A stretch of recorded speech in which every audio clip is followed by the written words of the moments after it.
a segregated world, black audiences flocked to see movies made especially for them. They were called race movies. Oh, the audience liked these race movies. They liked these colored pictures. They had never seen any before, and they liked it. Between 1910 and 1950, more than 500 race movies were produced. I loved you then, I love you now, and will always love you. And many of these films dealt with controversial subjects head-on. I only know that I am not a white girl, but a negress, and happy and sorry as only I know they can be. Race movies were important to black audiences because it provided them with images of themselves that they didn't see in the regular cinema.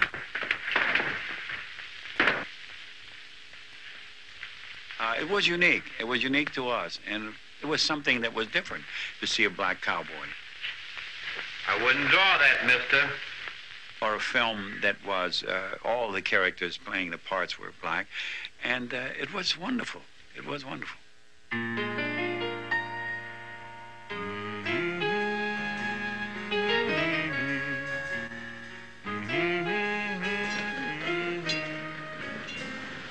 It was in Chicago that race movies got their start. At the turn of the century, Chicago was a cultural center for Southern blacks. Determined to put the shadows of slavery behind them, they poured into this northern city by the thousands.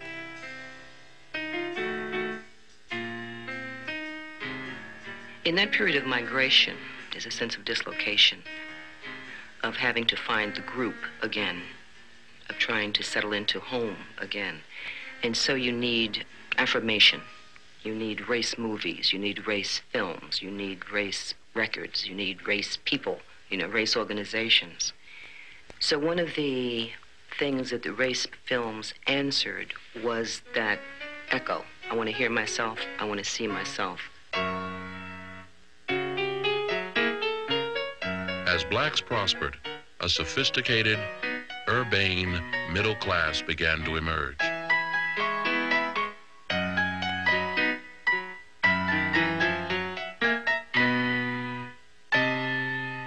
This was a population that loved to have their pictures taken.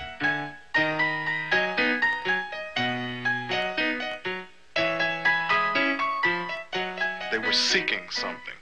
They were seeking literally to construct themselves, and they wanted to see images or reflections of that striving in the images that were portrayed in various forms of mass media. Black Americans were constantly assaulted by demeaning images in popular white culture, in cartoons, in the press, and now in motion pictures. At that time, when we were seen on the screen, we were either comedians. Whatever we did was supposed to provoke laughter. It was certainly not intended to invite any kind of serious thought. What was so offensive was the overall image that these movies portrayed of African Americans as having never moved off the plantation, of being illiterate, of not having made any advances at all. And not only not having made advances, but they were dehumanizing. To counteract these stereotypes, blacks began to make their own movies, race movies, which presented black life with honesty, dignity, and some affection. Movies, said one early director, were the best way for a black man to make some money and set the race right with the world. When the industry first started, the cameras were new and the technique was new. They just shot anything they saw because the first films had to do with realities. In other words, they'd go down a railroad station and they'd shoot everything they saw, and people wanted to see it because it was moving. In Chicago, a photographer named Peter Jones made short films about life in the black community. These movies became very important for black audiences in different parts of the country to see. They'd heard about Tuskegee, they'd heard about Hampton Institute, black colleges, but actually seeing these institutions live gave audiences a great deal of pride and a sense of being connected.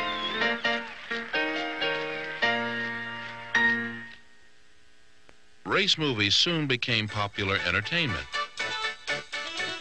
drawing on the financial resources and creative talent of vaudeville, a showcase for black performers.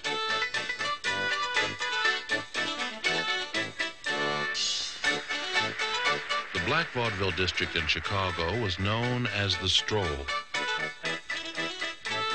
Here in 1910, William Foster, a vaudeville press agent, became the first black to set up his own film company. Chicago was also the home of Ebony Films, a race movie studio which produced slapstick comedies starring black vaudevillians.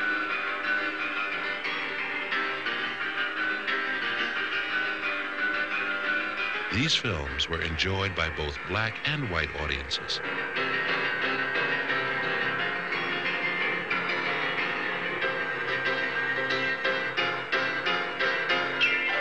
But outside the darkened theaters, the country was a dangerous place for African Americans.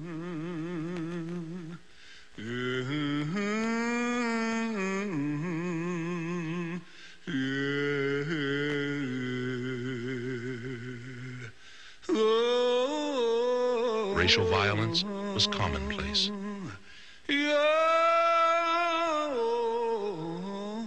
There was this pattern of lynchings to keep blacks in place.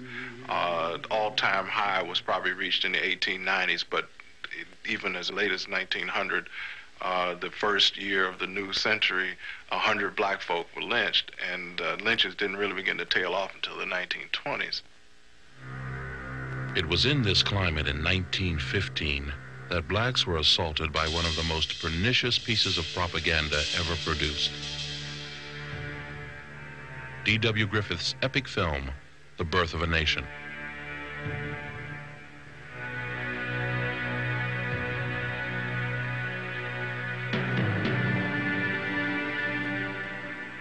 Seen by more Americans than any movie previously released, this film sanctioned the violent practices of the Ku Klux Klan.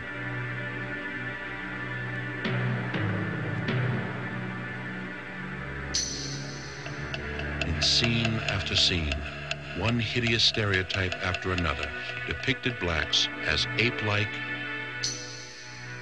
oversexed,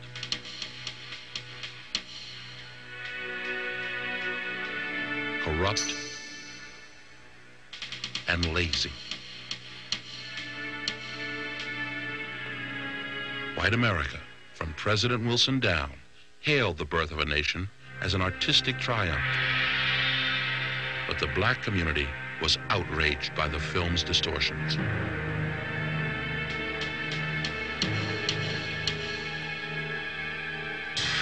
The response of the black community to Griffith's Birth of a Nation predates the exhibition of that film. The work on which it was based, Thomas Dixon's The Klansman, had first been a book. Then it had been a play. Then it had been a pageant. And there had been a mobilization by, for example, a black club women's movement against Dixon and the Klansman. And now, having fought against the book, the play, the pageants, the parades, we're now going to have this film based on the Klansman. And not only is it going to be a film, but it's going to be 15 reels, 3 hours long. It's going to arrive with a presidential testimonial behind it. It's going to have a massive publicity campaign so that within the neighborhoods, not only are we being bombarded with billboards and ads and flyers and leaflets about the usual inflammatory, humiliating images, but now we're being barraged by this massive film.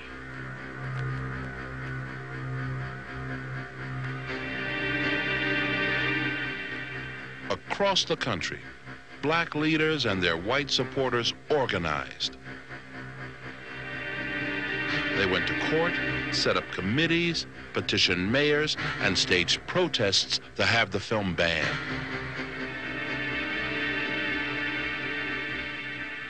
Griffith had a maid named Cora, and he gave her a ticket to see it.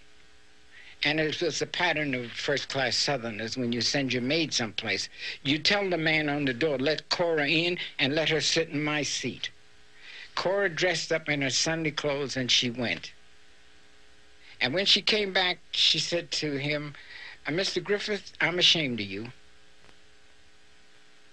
I'm really ashamed of you, the way you treated my people. And I want you to know I named my son after you, and I'm changing that name today. Goodbye. Over the next 5 years, more than 30 race movie companies were formed. From Los Angeles to New York, from Kansas City to Jacksonville, Florida. Some were owned by blacks and some by whites. In 1916, a black-owned company, Lincoln Pictures, became the first to produce serious dramatic films. This is the only footage from Lincoln Pictures that survives.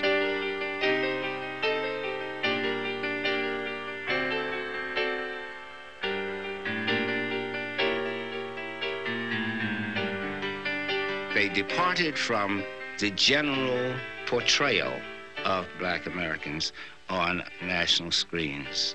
They were people who didn't always have to roll their eyes, very seldom. They weren't always shooting craps. They weren't always stealing chickens.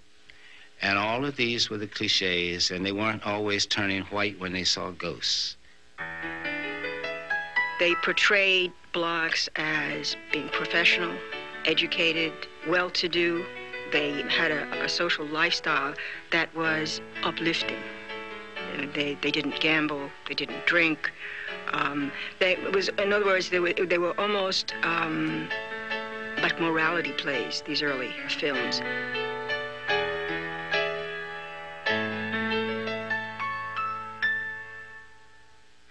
Lincoln Pictures was the creation of Noble Johnson, a versatile character actor who got his start in Hollywood, playing everything but what he really was, an African American.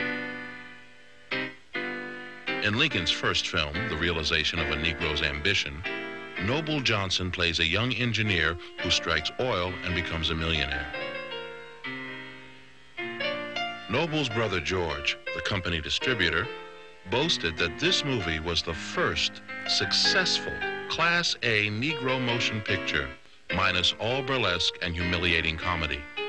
It was a box office hit. The pictures had a very professional look to them, in part because of the experience of Noble Johnson, who had worked in films as an actor and as a makeup artist and so on.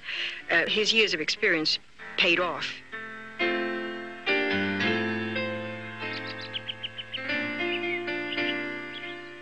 In 1918, Lincoln Pictures inadvertently made movie history when they reached out to an unknown novelist from South Dakota, Oscar Micheaux. Micheaux was always a maverick. In 1905, while most blacks were moving to the cities, he settled among white homesteaders in South Dakota.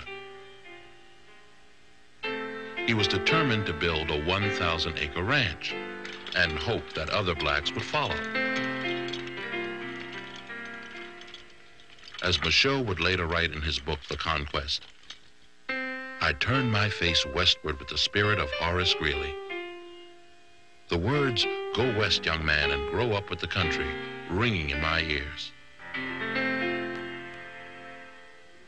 Some years later, a severe drought ended Micheaux's career as a rancher, but he used his experience as the basis for a series of novels. The self-taught rancher, now writer, published the books himself and personally sold them door to door. No, he didn't only sell books to black people because the Homesteader was sold in South Dakota, and most of his neighbors were white in South Dakota.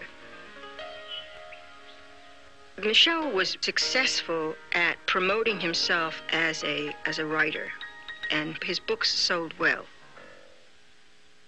Lincoln Pictures made a bid for the rights to one of Micheaux's novels, The Homesteader.